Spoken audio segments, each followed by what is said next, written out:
I think maybe wait another 30 seconds, maybe if people are joining. Right, it's like I can only see myself. There's something wrong on my connection today. But I confirm, Lee, that we can see you and hear you well, and we can also see all the other panelists. As said, we are recording. We have at the moment 95 attendees already in the room, 97 in this precise moment, which makes me think that you may start when you want, Lee. The screen is yours, and welcome everyone. Okay, thank you very much.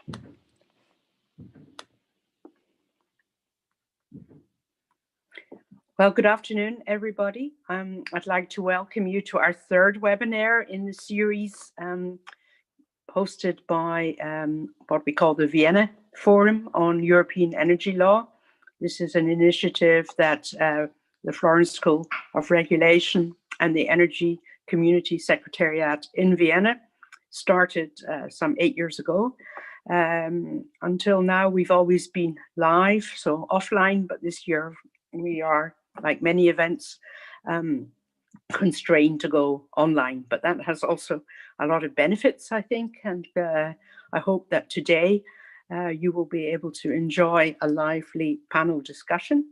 The topic of today's seminar is on the carbon tax. Is it a silver bullet or not? And we have some very distinguished speakers who will examine that topic from a number of angles.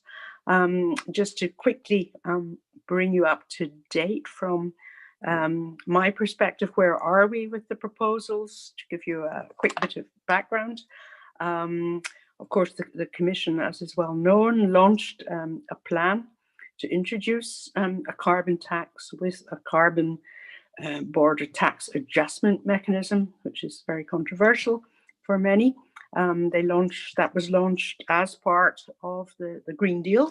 It's very ambitious, of course, as is the Green Deal itself. And of course, the targets have now been ratcheted up so that the aim is to, of course, achieve a higher level of reduction of carbon emissions. So this will demand more of this system if and when it's introduced.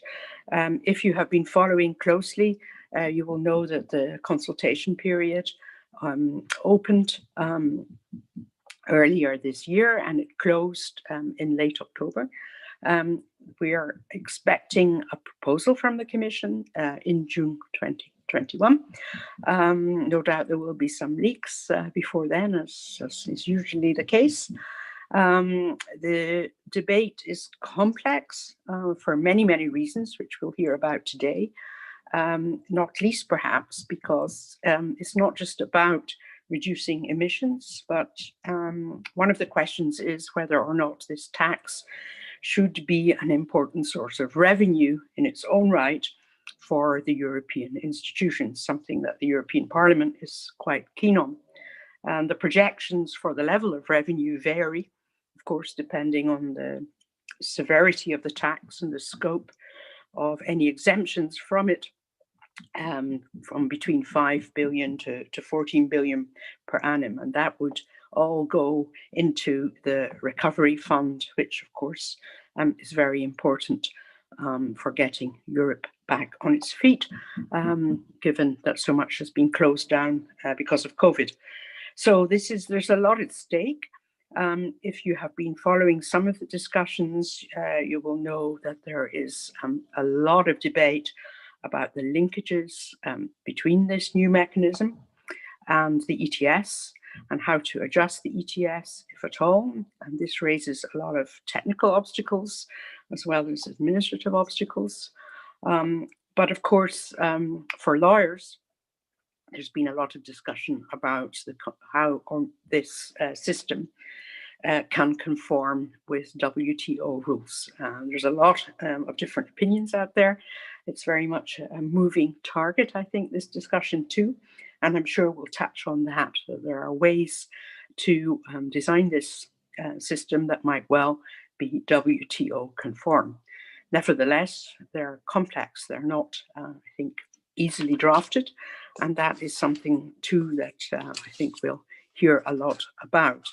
The impact of this new tax, how it is fitted in with the current ETS, will have a huge impact on Europe's industry. And the whole debate on carbon leakage is, of course, very much to the fore in this whole discussion. So to address all these points and many more in the next 1.5 hours, I'm going to ask Derek Bushell from the Energy Secretariat to moderate our panel. I'll briefly just introduce the panel. So we have Jos Christoph, who is now with us, we're very glad to say, at the Florence School of Regulation. But of course, he has a very distinguished career at the Commission and has been very much involved in climate matters for many, many years now. So he is in a very good position to pick up on many of the European issues that I mentioned. But of course, we're not just looking at Europe. We're interested to see what's happening in the US now, of course, with perhaps a new administration about to finally take over at some point soon. There's a lot of speculation as to how John Kerry will go forward on the Paris Agreement and whether there might be a similar tax being introduced in the US. And we're very lucky to have Michael Medling from MIT, who I'm sure will be able to introduce us to some of those issues. And then north of the border, from the University of Calgary, where I spent some time too some years ago, Jennifer Winter can introduce us to some of the Canadian discussion. And then we have very much last but not least, of course, our colleagues from Frontier Economics, Christopher Kansen, who will, I'm sure, take us through some of the economic pros and cons of some of the different proposals that are now on the table, and perhaps also reflect on some of the issues that have come up in the consultation insofar as these have become public. So I'd like to now hand the floor over to Derek to take the discussion forward. Thank you, Derek. Thanks a lot, Lee, and good afternoon, everybody here from Vienna, the headquarters of the energy community. Welcome especially our distinguished panelists, and we're very happy to have today a discussion on what is called carbon pricing, the silver bullet for the energy transition. Especially here in Vienna and at the energy community, this comes very timely as we have an even more international crowd than usual here today. Maybe it's worthwhile recalling that the energy community is some kind of an annex, integrated energy market annex to the European Unions. And it is well integrated in terms of energy policy, energy infrastructure, energy law, but does not apply a carbon price. And this discrepancy between the European Union that gets more and more ambitious also in terms of carbon pricing and an integrated part of a pan-European market that does not apply any carbon price has for a long time gone unnoticed. Now it's not anymore. The Green Deal also sheds its light on this gap in Eastern and Southeastern Europe. And I would just use and maybe abuse the presence of all of you on the panel today for a couple of design advice and questions, of course, related to that. Whether or not the carbon pricing is the silver bullet that will take us to full decarbonization in 2050 or earlier is maybe not decisive. We all know it is essential. It's an essential instrument to make an essential contribution. It's also one of the most complex instruments that are being included in this, at least from European perspective, in this Green Deal, even avant la lettre. And I think it also should give questions or should bring questions to everybody, almost everybody who participates here. So please start collecting them and sending them over to Anne-Marie. I would open up, as I said, with a little request for advice.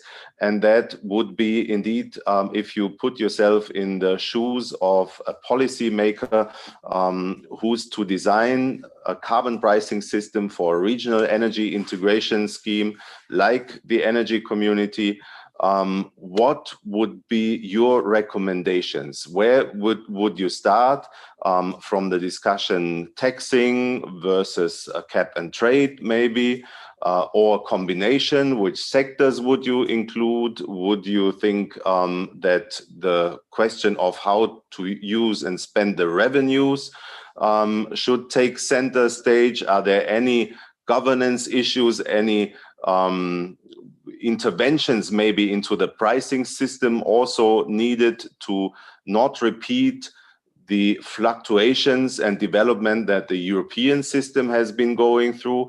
And I think that should give everybody an opportunity to come in with their own experience.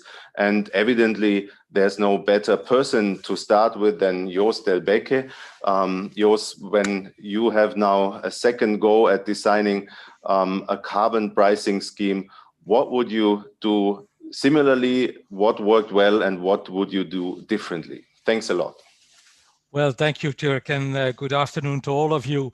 I think that you raised it well. I mean, what is the role of the carbon pricing system in the overall policy context? And I think there has been a quite unproductive discussion amongst economists about only a carbon price and not anything else. What we have experienced in Europe is that the carbon price is an essential element of a policy mix, because the carbon price can suck out of the economic system the low cost opportunities to reduce carbon, but that does not exclude the need for other policy instruments like what we have been doing in Europe on the renewable policy, on clean vehicles, on fuels, on energy efficiency, etc., etc. So a carbon price is an essential element of a policy mix. And I think that's the first point I would like to make. The second point is that in practice, we see a convergence between carbon taxing and carbon trading. You know, in the past, it was all about one or the other. Either you put a price, a carbon tax, and then you have to observe how the quantity of pollution is going to behave. Or in the reverse, you were setting a cap, and then you had to see how the carbon price would develop. I think that we are in the world going for hybrid systems where we have a balance between this pricing on the one hand and the quantity of pollution on the other hand, because of many reasons, because the markets on their own do not work in an ideal fashion. We saw that in Europe, we defined the quantity of emissions and then we had the banking crisis and things went going down. Today, we have the opposite. That is that we have a market stability reserve in our emissions trading system, and it protects against the fallout of the recession due to the COVID crisis. So I think this hybrid systems, that's a promising way of looking at this, because the final element is that carbon markets or taxes are capable of raising revenues. And these revenues can be spent in a wise manner. You know, they can be used to reinforce the energy transition we have to go through. And so you could put even in a context that, but through the use of revenues, we may prevent that carbon prices have to go through the roof in order to drive into the market new low carbon technologies. So to cut it short, whether it is only a carbon price and nothing else is an academic discussion, not a real life discussion. A carbon price is an essential element of a policy mix. We move towards hybrid systems, hybrid elements of a tax and elements of an emissions trading system. And what we see and observe in Europe is that the revenues from carbon taxes become more important. And for that reason, attract much more political attention what to do with the revenues. Do we do them Do we send them to the Ministry of Finance, or do we use them in a focused manner to reinforce the energy transition?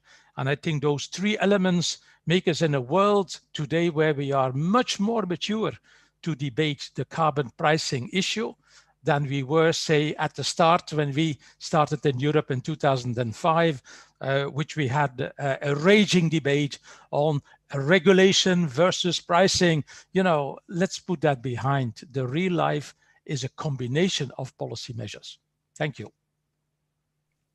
Thanks a lot, Jos. So sometimes it's good to not be an early adopter like the energy community countries and wait until things have settled a bit.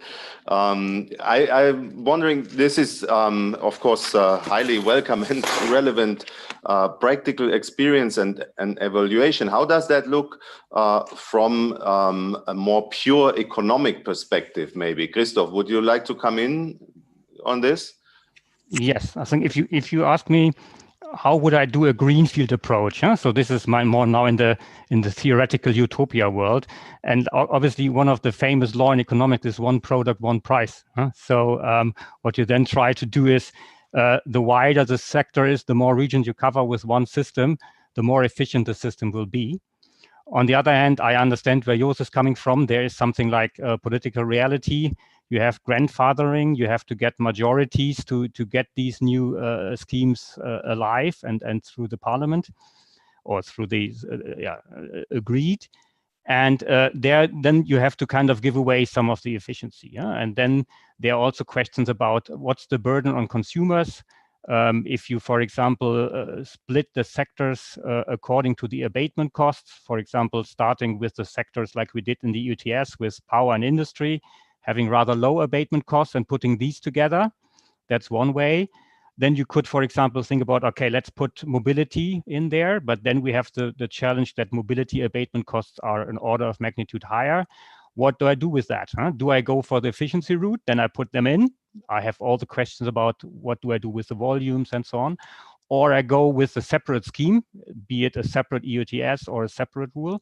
Or I go even further, as we do in Europe, that I have a scheme for the fuel supplier on the RED II. I have a fleet target regulation. And just to give you a couple of CO2 prices we currently apply, in the EUTS, we're talking about 30 euros per ton. In the fleet regulation for passenger cars, we're probably talking about a penalty around 500 euros per ton. On trucks in fleet regulation, we will talk about 4,000 to 6,000 euros per ton. So from a kind of energy community perspective, it's kind of difficult to say, okay, to which scheme do I want to adapt to and to kind of link to? That's one challenge. And then the second question is then more about, is it a tax or is it an EUTS approach? That's, I think Jos told it, it's the question, do I fix the volume and then I let the price work, or do I fix the price and let the volume work? And then as a policymaker, I would see what is worst in getting wrong. Huh? So what is most expensive for me if I get the outcome wrong? And I would also think about more, I would say, practical things to get majorities. And here I see a couple of benefits in the EUTS cap and trade approach. Because it's easier to get buy-ins through grandfathering or things like that. So that makes it easier than very transparent exemptions from taxes. This is something, and I think what I also liked in the old EUTS scheme, so to speak, is the fact that it reacts on crisis. So many policy makers were kind of disappointed that the price in the EUTS didn't go up than they thought originally. But if you look at it from a global economy perspective, you have exactly the amount of abatement which you wanted. In hard times for industry and consumers, you have lower prices than maybe with a fixed tax. And as long as we finally reach our targets, I would see this more as a strength than a weakness, although I know that some politicians see it different. So I would say, together with the market stability reserve, the EUTS works well. Works fine. I'm not so, I would say, clear about widen it to other sectors, because I see the difficulties there. From an economist, like on one half of my heart is going for the efficiency thing, but I also understand that there are other reasons. And finally, I would think, I personally would select the system which the Chinese and the US will kind of follow in the end. Because if you look at the overall emissions of Europe compared to the world emissions, the role we have is to be a role model. Huh? So we have to show that we deliver the commitment, we deliver the new technologies, and we have a successful showcase that decarbonization of the economy works. This is what we contribute. Whether we really, in terms of amounts of CO2, the climate wouldn't even notice what Europe does. Huh? But the real impact we have is being a successful role model for the rest of the world and getting the big emitting countries on board. Huh? And that's, for me, would be the logic how I would design a carbon pricing scheme on the Greenfield. Thank you, Christoph. We thought the job would be complex enough already, but now you're telling us we should design something that the US and China can copy-paste. Let's see whether we get that far. I would like maybe to remain still a little bit on the European side. And one of the things that you definitely agree on is that the future is hybrid. Now, Europe is evidently a more complex jurisdiction than most others on the globe. And we have this multi-layer levels. So we have the European level and the member state level. We have member states who take different approaches also in their carbon pricing. Some of them have come up with their own ETS with covering other sectors, and then we have tax traditionally already in many member states. And on top of all this, or maybe as a result of all this, of course, there's a discussion now on how to reform, how to develop the European ETS also further in maybe all these areas. Yos Christoph, and maybe I also ask Michael already as somebody who is crossing the Atlantic. How do you see the future of carbon pricing in Europe, not only the European Union scheme, but in combination? Is that something where we have to fine tune and adjust, or can we live with this coexistence? Jos, would you start? Yes, I'm happy to start. You know, I would like to make a comment on what you just said, that the European Union is more complicated than other constitutions in the world. I'm not entirely sure of that. I think we worked a lot, for example, with China. We have a tendency to look at China as one country, but the provinces in China have very important decisions to make. And a lot of the incentives coming on coal-fired power generation comes from the local level, not from the central level. And I would even say this is maybe also similar to the United States. There are 51 states, and we know that at the state level, there are very important legislative levers that if the federal level is not using them, then the local, the state level is using them. So in that sense, the EU is a complicated case, but I think it's in other states with federalist elements, as complicated. So that would be my first reaction. And I think for the European Union, the ETS has been a unifying factor. I think we got in a situation where all companies who are in a competitive environment are treated in exactly the same way. I could not have dreamt of a world where the major companies in the port of Antwerp or Rotterdam or Calais or Marseille or Hamburg were competing against one another. No, they are the subject of a single harmonized system that is implementable to all of them. Whether you are in Poland or in the north of Scotland or in the south of Spain, there is a similar treatment. I mean, it's a rule-based system, and I think that is quite an advantage. Through that, we got a European climate policy approach. Even if we decentralize lots of decisions related to transport and mobility to the local level. And a final word, I think that Europe de facto has been a role model with its ETS. What the Chinese are doing is the results of 10, 15 years of very close cooperation between the EU and China on carbon trading.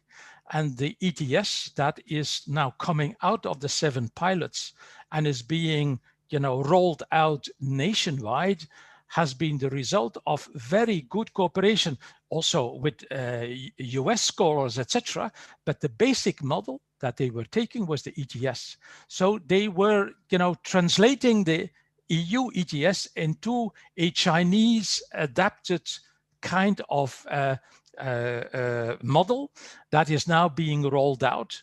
That is not going to be perfectly identical to the European system, but it starts from a cap-based approach, and they start, in a very moderate manner, like we started in 2005, but the signs are there with the declarations that Xi Jinping, the president, has been announcing lately, that they are going to tidy it up, just as the Europeans did, step by step, to make it a system that is going to become a performant element to control the emissions primarily from coal-fired power generation.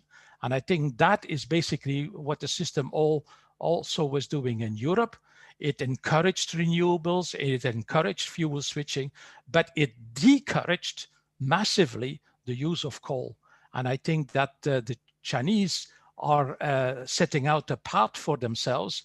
If they want to become carbon neutral by 2060, there is no other way around than to go a similar way. It's going to have another time path. It's going to have other specific modalities because they have also this federal elements in their system. But I think that the EU has been a role model so far, in particular towards China. The jury is out. For other constituencies, I'm very curious to hear, Michael, how the situation is going to develop in the United States, because after all, we copied the ETS from the successful SO2 trading system that was in place in the United States. We adapted it to CO2, which is a completely different gas to control, etc., etc. But still, we were charmed by the results that the sulfur trading was showing in the United States. Thanks a lot, Jos, and thanks also for correcting my Eurocentrism.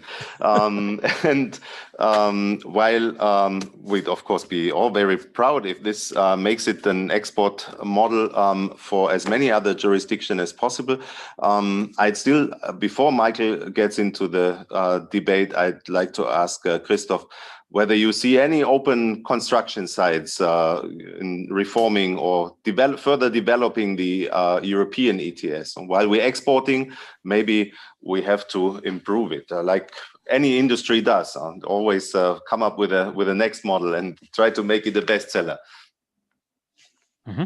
Yeah, I think one topic which the Commission has already lifted on the agenda is the carbon border adjustment mechanisms, and they are like two angles. Huh? One is about how can I influence and incentivize producers abroad to deliver me cleaner products, but the origin is also about the shielding. Huh? So I think we have currently in our existing ETS a combination of direct and indirect cost compensation to prevent carbon leakage.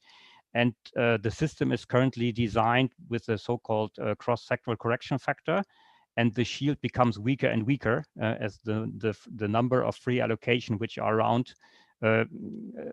decreases, huh? Which means we have to do something. And I think we will discuss later the CBAM in more detail. And I see on the one hand, I see that we have to do something. On the other hand, I see a couple of challenges around the CBAMs, and we also looked in the US ideas on that, which we can discuss. This is for me the next thing to discuss. Then another thing is that we have countries where that's necessarily not necessarily the EU ETS, but we have still a lot of emissions within Europe which do not have a price tag yet. So that would for me would be the next gap to close. That there are, for example, Germany has now come up with a new law to put CO2 price tag on gas which goes into the heating sector. Other countries still don't have that, and attacking these kind of emissions and putting a green carbon price tag on that is good for carbon pricing, but it's also good to allow sector coupling and new green low carbon technologies. So if I establish there a level playing field around these technologies, which allows the new technologies like hydrogen and others to really monetize the advantage they have compared to fossil energies. That's important for many reasons. And thirdly, I would say the market stability reserve has already helped a lot in taking out the price spikes a bit. I think now we are more talking about the reform, whether I go with the linear reduction factor or the market stability reserve. But I would say both ways or a mixture would work. So that's maybe not for me the most important question. For me, the most important question is how do we get the carbon shield working again? And how do we make sure we tackle the carbon emissions which are unpriced yet? Thank you, Christoph. So protecting the system and expanding the system are two challenges that we have to cope with here in Europe. And I would now like to ask Michael Mehling, who indeed is covering both jurisdictions and probably more than the European and the North American, also with his view on how the European ETS or carbon pricing in general in Europe has evolved, and what the future is, also with the perspective of being replicated or at least being linked up with from other jurisdictions in the world. A wonderful question. Thank you, Dirk. Good afternoon, everybody, and it's a pleasure to be here with you. So that's a good question. I was preparing to answer your question about interactions and the waterbed effect, but I'll put that aside because I think the one you just asked is also really, really an interesting one and a good one. I think that the EU story has been a phenomenal one. It is true.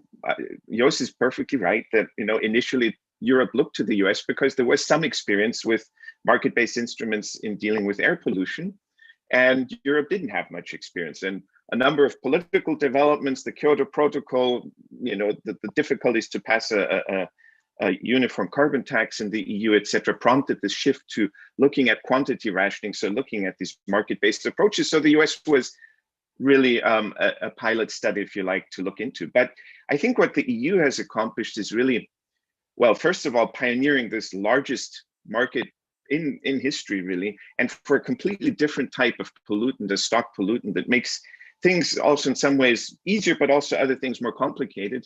And what I've seen over the last 15 years is this continuous process of learning and improving and learning and improving. And I think that, even if one can maybe say that Europe received some inputs or was able to piggyback on experiences made elsewhere, I think that other systems have benefited even more from observing what happened in Europe and sort of leapfrogging some of the issues that the EU was already beginning to fix. I think of RGGI, the Regional Greenhouse Gas Initiative here in the northeast of the US. I think of California, but even more so now looking at the dynamics in Asia. And this sort of story of really continuous optimization of a policy instrument, this hybridization over time to avoid some of the pitfalls of having a pure quantity rationing instrument with the price extremes and the price volatility, etc., is really remarkable. And I think testament to the commitment and the effort and the passion also in the Commission to keeping on track. I wish that at the federal level in the United States, this would be the next iteration in sort of learning and improving on the previous experiences made. I'm not terribly optimistic, I have to say. Already voices from the campaign, of course, it's too early to say anything, but despite a lot of pushing over the last several years to get a debate going again on carbon pricing. You recall that 10 years ago, we had a very robust discussion during the first term of President Obama, and the House of Representatives, in fact, passed a very comprehensive and very ambitious cap and trade bill, which unfortunately never even got to a vote in the Senate. And after that, sort of the discussion died at the federal level. There have been bills to introduce carbon taxes, but the experience was very, very traumatic. And I think for politicians, it's including presidential candidates or a president-elect, it's a very sensitive subject that they do not necessarily want to use up much political capital on initially. And already sort of voices from the campaign during the last months have hinted that the president-elect will probably not try to push a carbon tax, at least not a meaningful or carbon price, at least not a meaningful one. And if at all, I think there's probably more chances, ironically, of it being a tax than of it being a trading system. Interestingly, much of the pressure against market-based instruments, including specifically emissions trading, is not only coming from, let's say, the right end of the political spectrum. Ironically, again, because that is where originally the idea was brought into the political debate, if you recall, under George Herbert Walker Bush, so President Bush Sr. back in the 90s, the Clean Air Act and the asset trading program. But it's also coming from the left, where some environmental justice and climate justice communities, groups, constituencies are critical, skeptical of this instrument. So I wouldn't hold my breath that there will be a very comprehensive and strong carbon pricing system, including emissions trading system at the federal level. But the debate among academics has shifted a little bit. And I think, I echo what Yos said earlier. Not only are they sort of abandoning this view in the pure economics discipline, many of my colleagues at MIT, that it's only a carbon price as one instrument is sort of the optimal approach. That has already shifted, but also the view on carbon pricing and what kind of carbon price has become more modest. So a very recent paper of colleagues of mine at MIT looks at the effects and benefits of having a very low carbon price in an instrument mix, and the ability to reap many of the efficiency benefits, even with that very modest carbon price, because as you said, it sort of sweeps up the lowest cost abatement options across the economy. So it's perhaps a bit disappointing that the, let's say, pioneer of emissions trading is not necessarily going to push this at the federal level, but I still see lots of dynamic at the subnational level. And I think there can be conversations even across the Atlantic on that basis. Fingers crossed. Thanks a lot, Michael, for this insight, especially now that everybody is looking, of course, across the Atlantic here from our perspective and waiting on the next steps. And while we're doing that, let's move a little bit further north to Jennifer Winter, who joins us from Canada. It's 7 o'clock in the morning in where you're sitting, Jennifer, but you're awake and fully ready to join this discussion. How does the European experience look from a Canadian perspective, and what was Canada taking on board when designing its own system? What kind of advice maybe you could or would even give back to Europeans? Thanks, Jennifer. Thank you. And it's never too early to talk carbon pricing. From the Canadian perspective, I think what's particularly interesting is that while similar to the U.S., it was a federal government that chose regulation over market-based mechanisms, and at the subnational level, provinces engaged in carbon pricing. The first carbon pricing in North America was actually in Alberta, home of the oil sands, and it was a large emitter system implemented in 2007.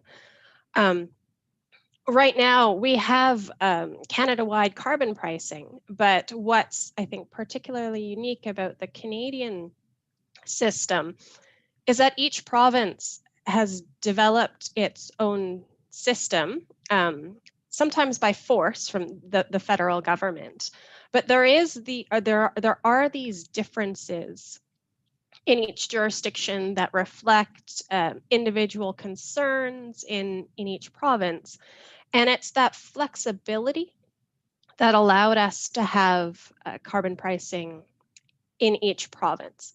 So we have Quebec, which has a cap and trade system, BC, which has a straight up combustion tax, and other provinces that have a combination of a carbon tax on small emitters and a pricing system on large industrial emitters, which includes free allocation, similar to the EU ETS.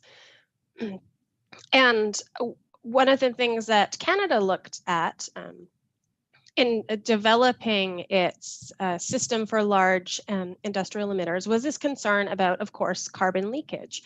And so we can see some similarities to the free allocations within the EU ETS in the system for large emitters within Canada. So, there's definite learnings from comparing to other jurisdictions, and you know, we can see similarities to the EU ETS in Canada, and also I think learning from the experience of the EU ETS, in that there is a preference for carbon pricing as a tax versus a trading system. Excuse me. And the other point I'll make is that though there are inefficiencies associated with flexibility and differing policies in each province, it does allow for policy experimentation. And the positive story is that we have emissions pricing across Canada in every province and territory. And that wasn't the case even 3 years ago. And so the fact that this flexibility allowed us to have, you know, put emissions pricing forward as a national policy, I think is very positive. And so we shouldn't be afraid of this type of flexibility, and all it means is that going forward, we're going to start to converge. We're going to reduce the exemptions that certain industries or certain sectors have, so that we are converging towards broader coverage of carbon pricing. And to the other points that have been made, carbon pricing is politically fraught in Canada.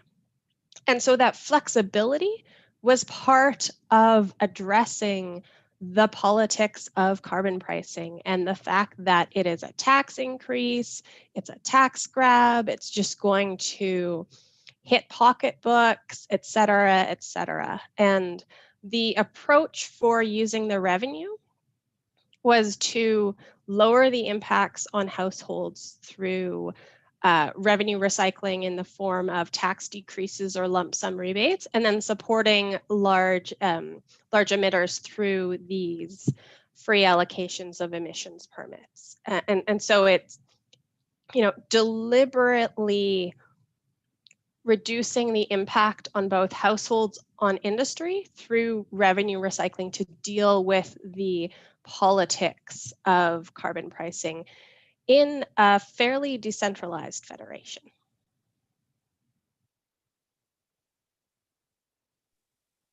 Thanks a lot. That's very, very interesting, especially here from the heart of Europe. And I think after this first round, we can already say that the beauty, whether it's a silver bullet or not, carbon pricing is evidently something that lies in the eyes of the beholder. But the beauty of it seems to be that it is really something where every jurisdiction, every part of the world can contribute in experimenting, as you called it, Jennifer, learning from each other, and then re-importing ideas and developing it further. Coming closer, of course, to an ideal system from both an economic and political point of view. And we will see in a minute whether the CBAM that the European Union is discussing will be rocking the boat in that respect, or whether it will be an element that will contribute to that cross or global discussion on what is the best carbon pricing system and how to get there.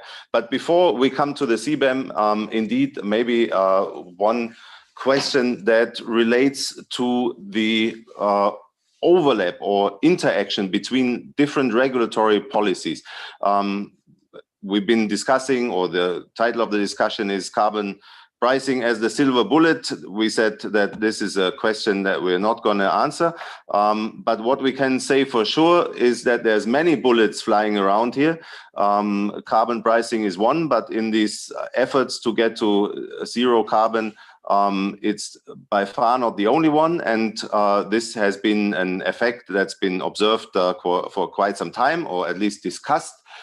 Namely, to what extent do individual regulatory approaches cancel each other out in their effect on reducing CO2? Christoph has mentioned fleet regulation. Michael has made reference to the waterbed effect. Mostly this is discussed with respect to support being given to renewables under special renewable policy, coal phase-out policies in particular European member states may also be quoted in that respect. And I would just like to ask maybe all of you for a brief statement or an answer to that question. How real is this problem, if it is one, of different and to a large extent overlapping regulatory effects? Is carbon price indeed well protected against that? Should there be a hierarchy, or are we good in dealing with the complexity also of a regulatory landscape that encompasses more than just carbon pricing? Maybe yours, you're the first one. Well, if I can come in, because I'm an economist by training, and I'm very sensitive to the efficiency argument. That's where it all started. I mean, that is a strong point about carbon pricing. But we did in the European Commission always a very extensive economic analysis in order to prevent that different policy measures would contradict themselves. And I think if instruments point in the same direction, they can cover another part of the spectrum. For example, carbon pricing takes out the really low cost solutions, low cost carbon reducing solutions out of the system. Renewables originally was a very expensive part of the solution. So it was in fact financing innovation. And, we were bombarded with the shadow carbon pricing related to renewable subsidies, which were perhaps a couple of hundred of euros per ton, while in the ETS we were only paying 10, 15, 20 euros per ton. However, with hindsight, that was a very coherent and intelligent policy. Bringing innovations to the market, creating a market for those innovations and bringing down the costs is another policy element that was going hand in glove together with the carbon market. And today, now that renewables have come down to a normal cost range, I think that the carbon market is going to be very important to drive more renewables into the market. But you have to have a mature technology for that. You cannot be in a situation where the prices are so high that in fact the price you are paying, the shadow price you are paying, is for driving innovations into the market. The same with cars. We had incredible rates, and I think that Christoph was mentioning some of them when we were regulating cars, for which I was also responsible. But that was again a question of innovation, a question of how to design an electric vehicle and how to drive it into the market. And that was not contradictory to the functioning of the ETS.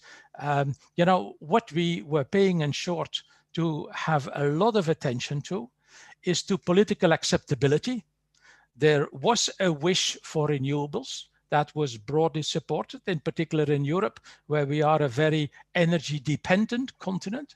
There was a wish for clean vehicles because of air quality concerns. I mean, the diesel scare, et cetera, And we had a carbon market, and we were paying a lot of attention to make sure that these different instruments were covering different elements of the policy equation. So in short, the world is not like the economists sometimes perceive the world as one coherent piece that is reacting on one instrument. No, the reality is that you have very different segments of society that need to be regulated. And if you can make sure that they are not contradicting one another, but go into the same direction, I think that's the secret of what we have to do. And when I observe the Green Deal, it is exactly that line of thinking that is taken further. We will continue with the carbon price. We will sponsor, encourage hydrogen without pretending that the carbon market is going to drive already hydrogen into the market, because for that we need prices of 50, 100 or even more euros. And we are not going to have that price because that price is not acceptable, in the current circumstances, given that we are in a in a world where there is competition and where we have not a level playing field on many industrial commodities. So to cut it short, if there is coherence and not contradiction, that is already a big, big step forward. And that's perhaps close to the reality of policymaking. Thanks a lot, Jos. Christoph, is it enough indeed that all policies point in the same direction, or can they reduce each other's efficiency? Yeah, as an economist, it's probably not so surprising that I not share all of your statements. So I think I fully buy the case that we have different market failures and different motivations for our policy instruments. That means that if I want innovation, that's fine to also allocate money for innovation, because that's a potential market failure, and this is a different market failure. If investors can't cash in their development costs in the market, then the failure we are talking now with CO2 emissions not being internalized. So these are different tools that different things can be addressed with different tools.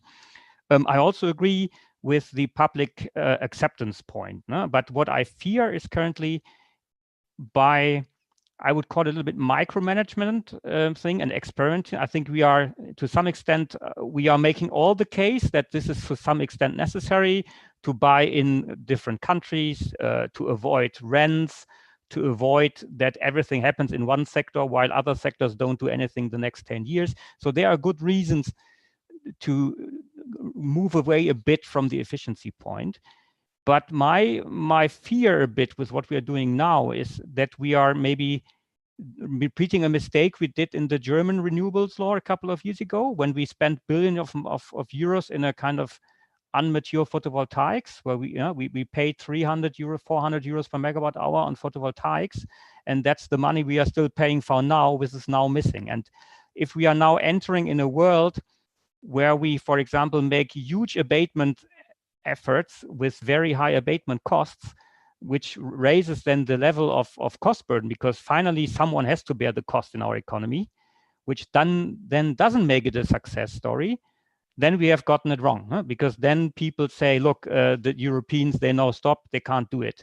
And I think a very big part of public acceptance is the costs which is associated with decarbonization.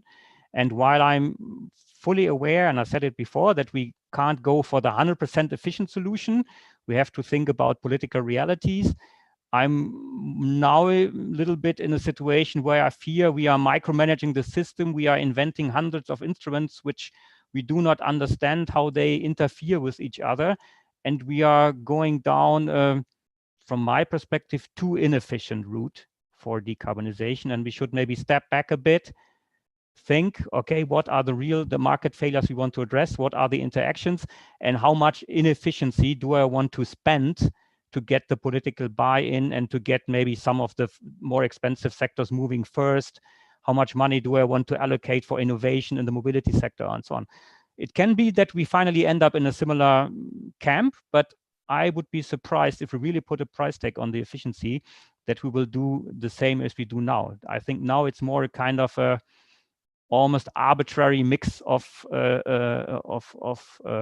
impact of various instruments. And this is, to me, not the perfect world where we are currently. So I'm a little bit less optimistic as Jost in the situation where we are. Thanks a lot, Christoph, also for daring to challenge, if I may say so, an authority like yours. That's what, of course, the debate lives from, and pointing maybe also to the political costs of failure or of inefficiency. And I'm wondering, of course, how do you see that, Michael, Jennifer? Is that a discussion that you're having as well? Maybe we start with Jennifer this time. In Canada, when it comes to the coexistence of different measures and instruments and possible inefficiencies? Sure. So I think we can all agree that carbon pricing isn't a silver bullet, in that it's really only beneficial when emissions are easy to measure and therefore price. So there are examples in Canada. For example, we're moving to regulation of methane emissions, starting with oil and gas emissions. And that is truly complementary to carbon pricing, because fugitive emissions from oil and gas operations are difficult to measure and therefore difficult to price. What's really concerning to me, and I'll echo Christoph's comments here, is that we also have lots of regulations on top of carbon pricing, and it's not really necessary. And so it's not truly complementary. And by this, I mean, we have carbon pricing, which prices emissions from combustion of transportation fuels. So gasoline, diesel, etc. We also have a clean fuel standard, and they are providing the exact same incentive for emissions reductions from transportation fuels.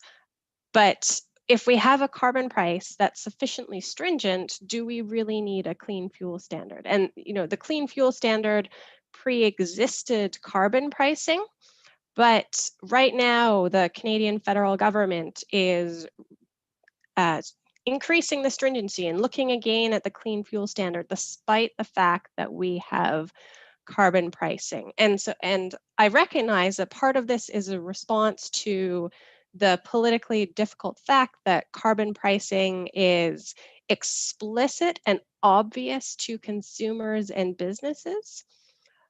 But it means that instead of going for the economically efficient instrument, we're layering lots of other instruments on top, and it's just, it's more economically costly.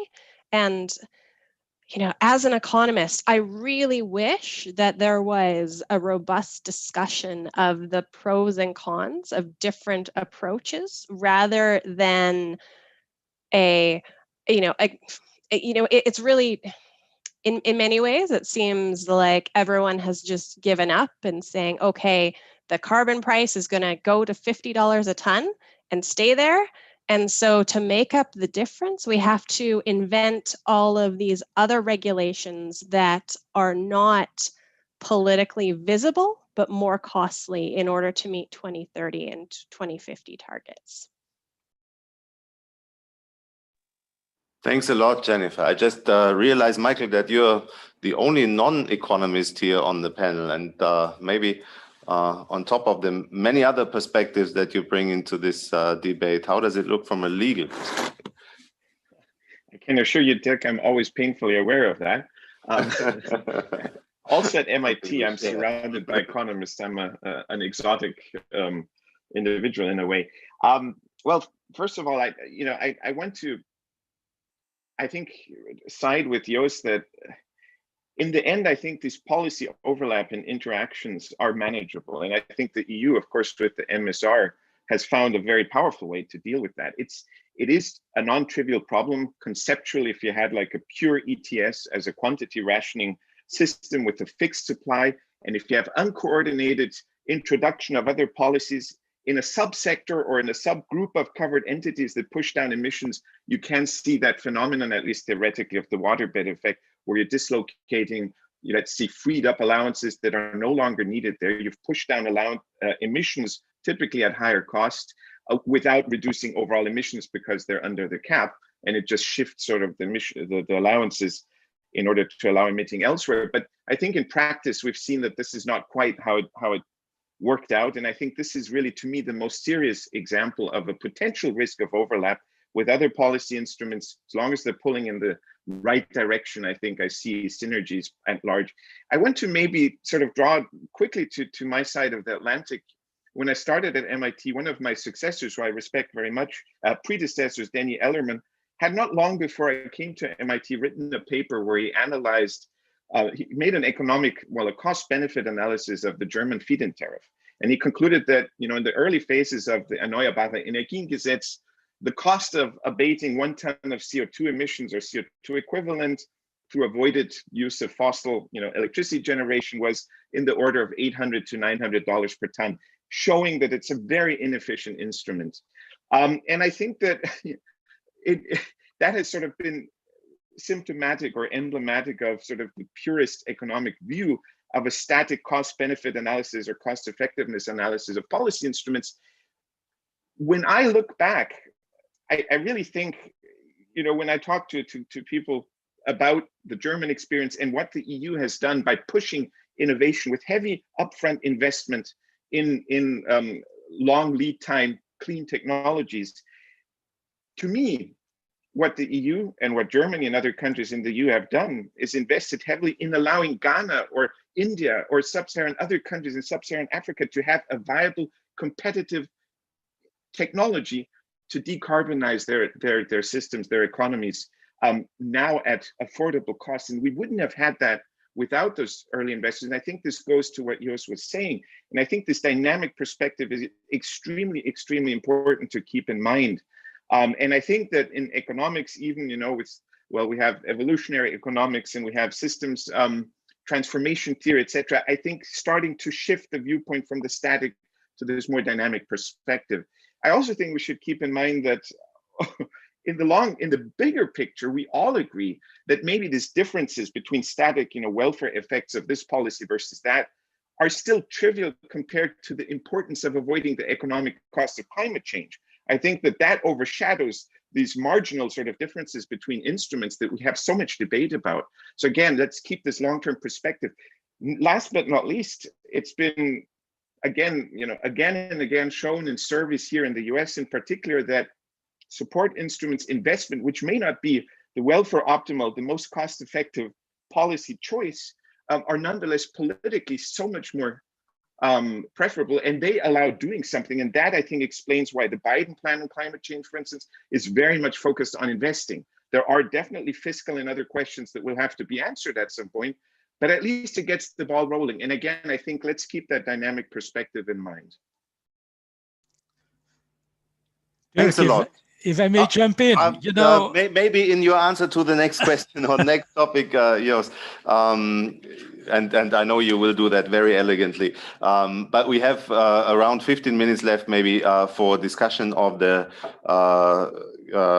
CBAM, as it's called now in Brussels Circle, the border adjustment mechanism. And I'll bring it back to the perspective of the energy community. This was a wake-up call, definitely also for politicians and companies in non-EU countries who benefited from and still benefit from exporting dirty electricity, if I may call it that way, with cheaper than it would have been in the EU, back to the European Union.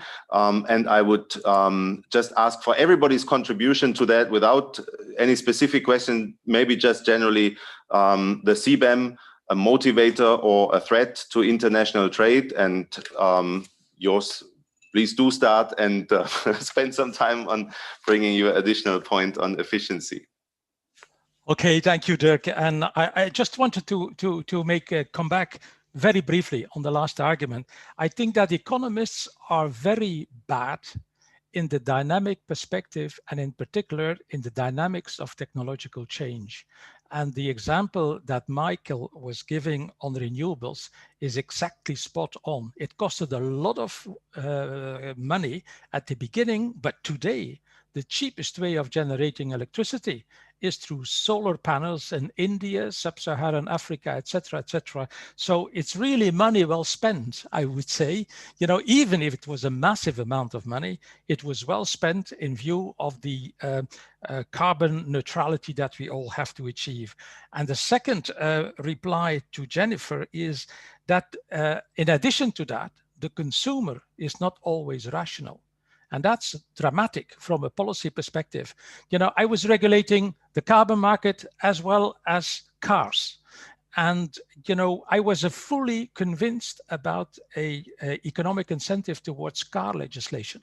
And then we went out and asked consumers what their preference was for energy efficient and clean exhausts from cars. And it was number 10 on their priority list. The first one was the color and the leather seats and the whatever luxury that you can have on the car. But the environmental dimension was, so low their preference scale that we opted for forcing the companies to come forward with innovation and to have a regulation that was targeting the companies producing cars instead of the consumers, because the consumers are damn irrational also in estimating over time even the money they can save out of a fuel efficient car. But coming to the CBAM, I think it is an opportunity because what is important is that the CBAM is an environmental measure. It's not a revenue raising measure, and it is a measure that needs to be compatible with the WTO. That is what the EU has been announcing. And if we take that compatibility with the WTO, then we will enter into a debate about equivalence of, or lack of equivalence, of regulations that the EU is using compared to the one that is exporting to the EU. And that equivalence is not going to be an easy go. But what is sure is that countries will try to demonstrate equivalency. And that is where the energy community comes in. Perhaps our neighbors on electricity generation may want to introduce an ETS system for their power sector in advance of becoming a member of the EU, in order not to be penalized through a carbon tariff, but in order to demonstrate equivalency.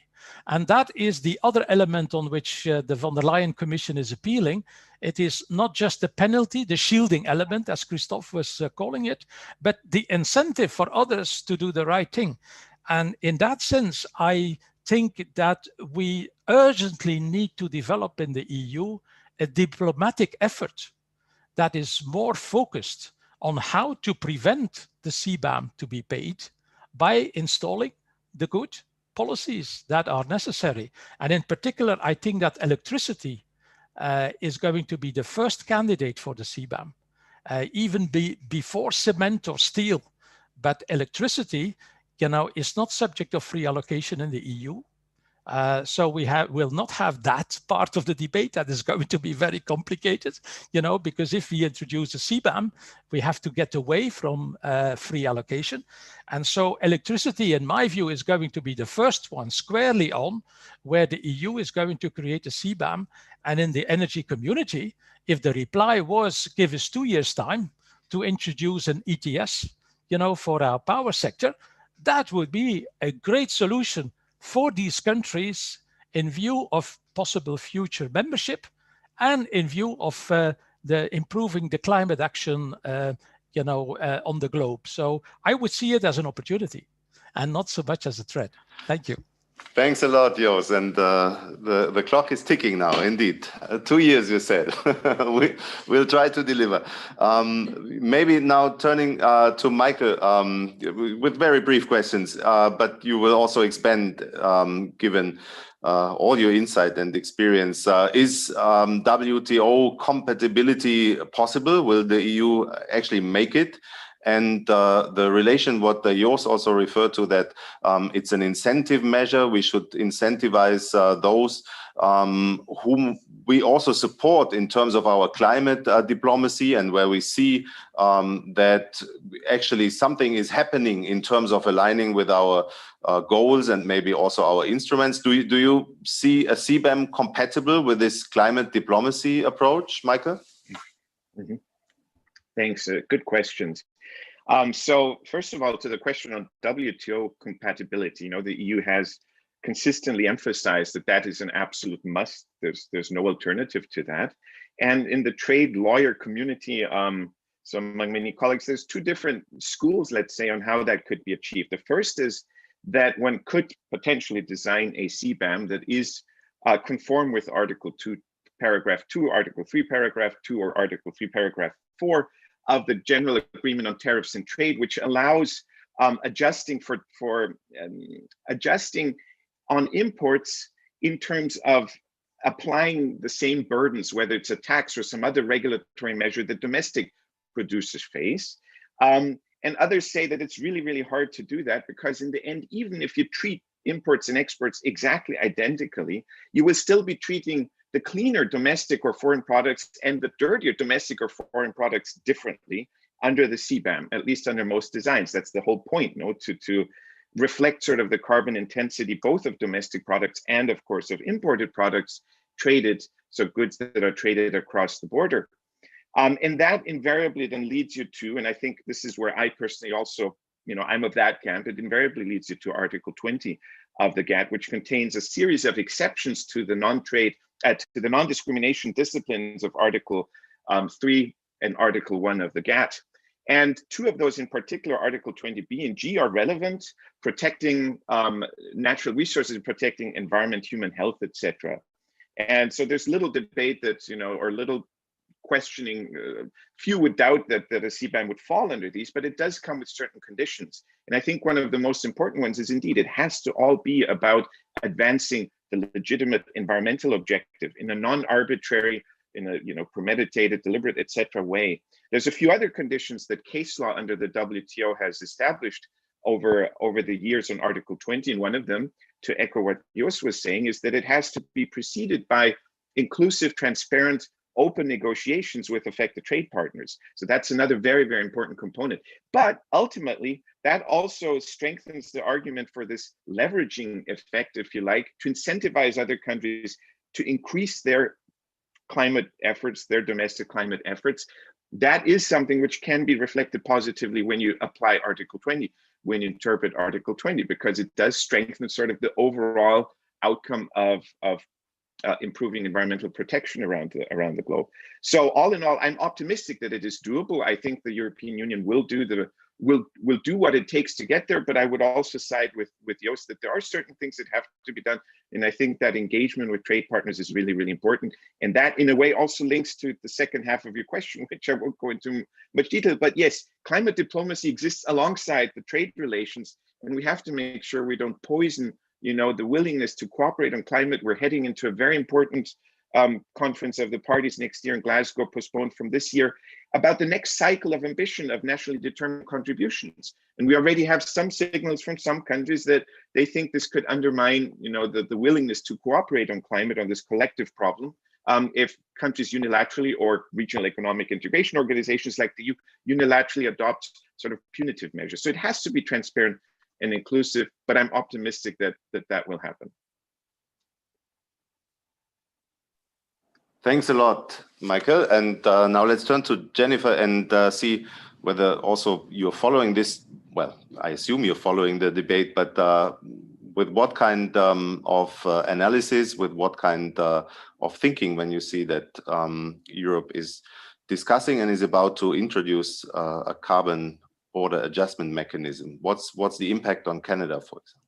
So there's definitely a concern for Canada, and I would say this type of concern is not new. It was present when the EU was developing its new fuel standards, for example, because that of course impacted oil and gas producers in Canada. I think Yos's point that equivalency will be key is a really interesting one, and I think one that is going to be somewhat fraught.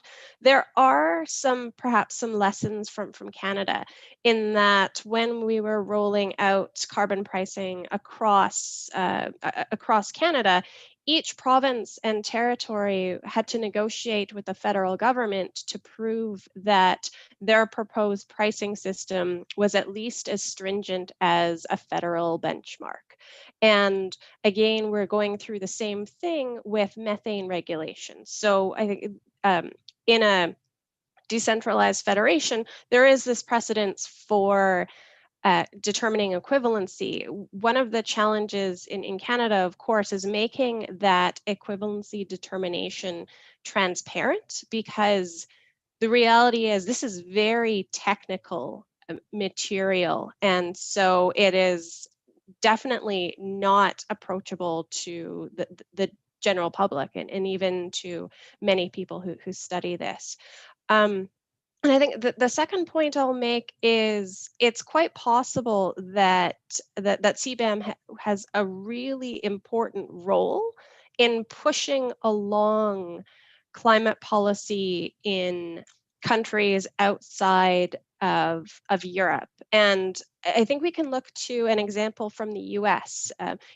California has been the sort of developed the gold standard for fuel efficiency in vehicles, and it generally sets the requirements across the US and in Canada. And so it's the fact that California is a large enough market to force policy change elsewhere, and we could see the same thing with CBAM. Thanks a lot, Jennifer. And here's the coffee cup. Christoph, you have the last word. An economic perspective or any other you would like to take on the CBAM? Yeah, I think I share a lot of what has been said. No? So apart from the shielding, it would be nice if we can manage to incentivize production outside Europe to become cleaner. So that would be very nice. Then the question is, how can you do that? And then I guess then you are away from these more like tick box emission standards. So the big question first is, how do you measure the carbon backpack of a product? So that is the first question. Is it a cradle to gate, LCA, life cycle analysis? What do you include in there? There are standards, but first of all, you have to say which standards do I apply and what phase of a product life I want to include. Then the second question is, okay, if I go for example, let's do it with Sweden and Poland. Yeah, if I'm sitting in the US, I want to determine the import tax for a ton of steel.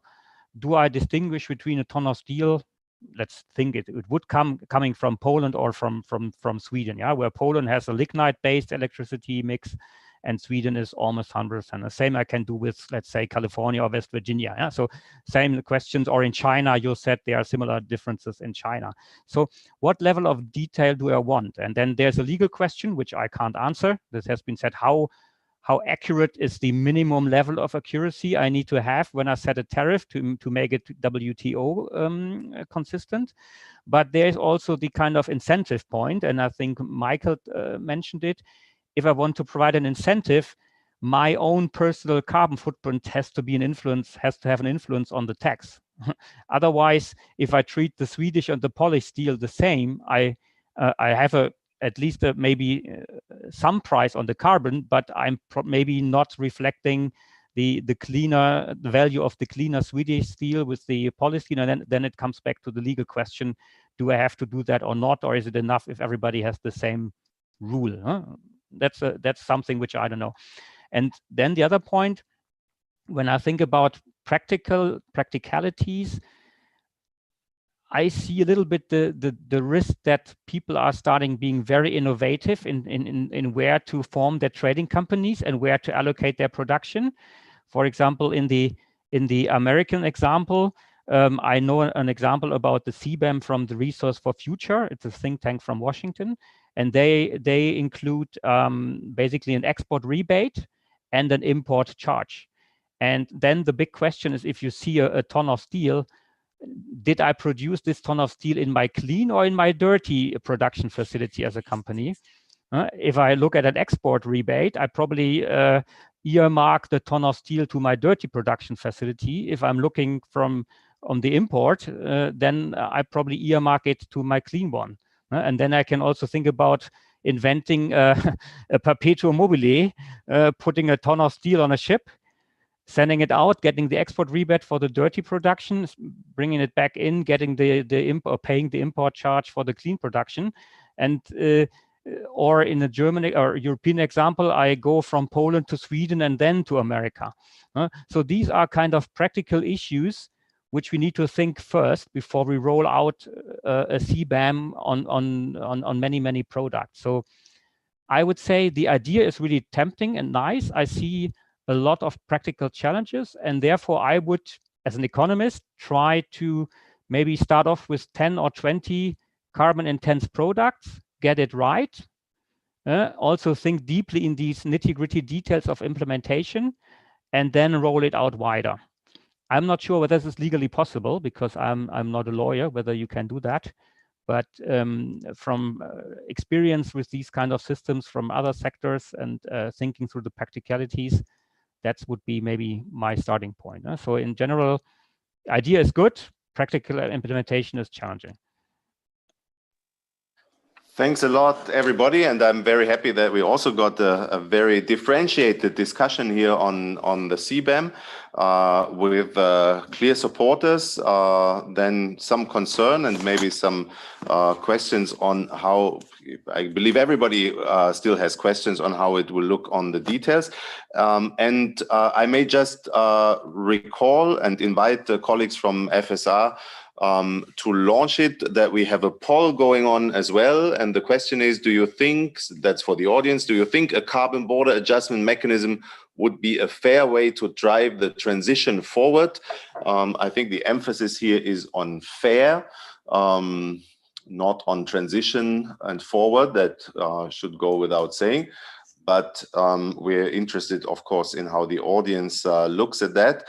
And maybe also coming back to some of the things that have been discussed here on the last issue on the CBAM again, we have seen a framing maybe exercise led by Jos and Michael as well, where we're talking not so much about penalizing, but incentivizing. So an invitation to others to develop and eventually link up to a European carbon pricing system.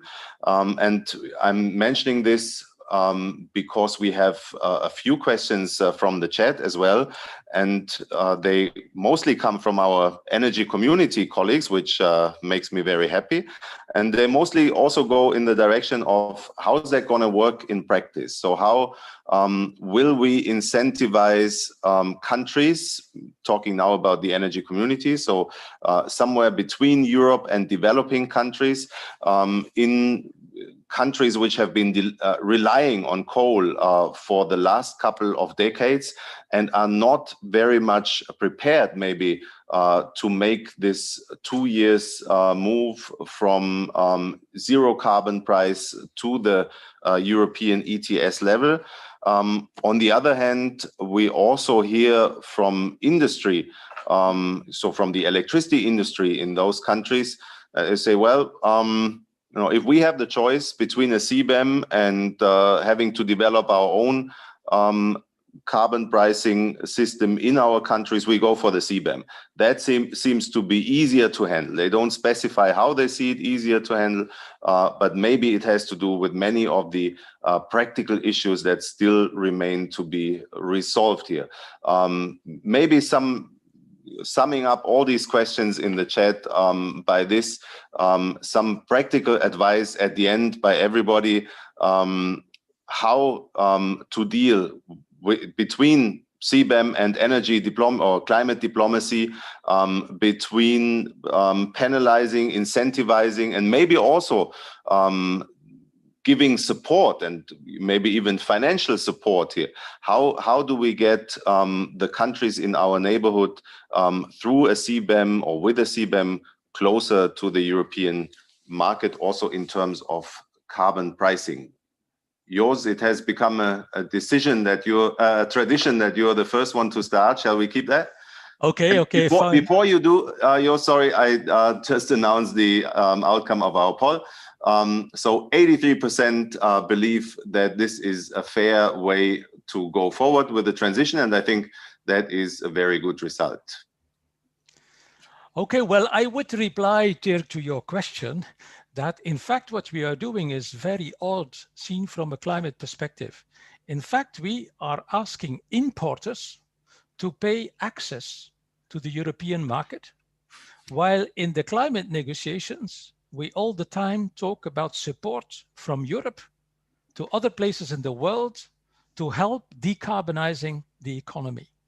And so that is going to come up as a big issue. That's why I think, you know, that our leaders made a little bit of a mistake to mention the CBAM in the context of a budget discussion. If we go for a budget discussion, Europe is going to fail. So the only thing I think what Europe can do is to reserve the revenues from the CBAM and to use them for at least climate action. Part of that climate action can be inside Europe, but I would hope that the predominant part of that climate action will be outside Europe. So just to come back to the European community, I think it would be fair that part of the revenues go in support for the transition that those who want to export into the EU would have to undergo in view of reaching equivalence between their measures and our measures.